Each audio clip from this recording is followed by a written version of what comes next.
चलिए समझते हैं सुपरपोजिशन ऑफ चार्ज को। बेसिकली मेरे कहने का मतलब है क्या होगा।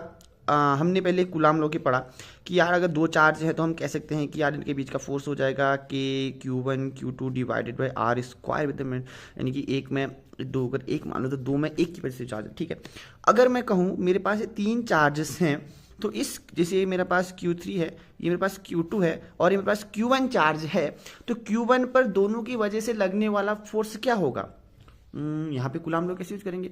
बेसिकली इसका कहने का मतलब है, अब देखो यहाँ पे यूज आएगा parallelogram law, basically vector addition काम आएगा। अब मान लो क्योंकि फोर्स वेक्टर है तो अब Q3 के कारण यहाँ पे फोर्स लगेगा F1 पर 3 का फोर्स लगेगा।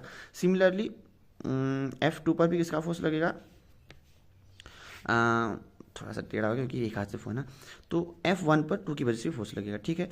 तो बेसिकली जो फोर्स होगा दोनों का वेक्टर सम होगा, यानी कि जो F12 प्लस F13 और ये बन जाएगा ओवरऑल टोटल फोर्स, ठीक है। तो यानी कि ये मिडल से जाएगा, मतलब जैसे ये था नहीं, जैसे माना ये मान लो तो वेक्टर सम ये होगा, बट मैंने इसको यहाँ पे सेपरेट कर दिया तो बेसिकली ये पैरेललोग्राम का ये बन गया।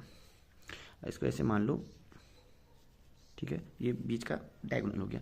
यही बेसिकली सुपरपोजिशन का दो तीन के लिए था। अब अगली वीडियो में हम पढ़ेंगे जब क्या होगा अगर ये एक से ज़्यादा हो, दो से ज़्यादा हो तो। तब तक के लिए बाय।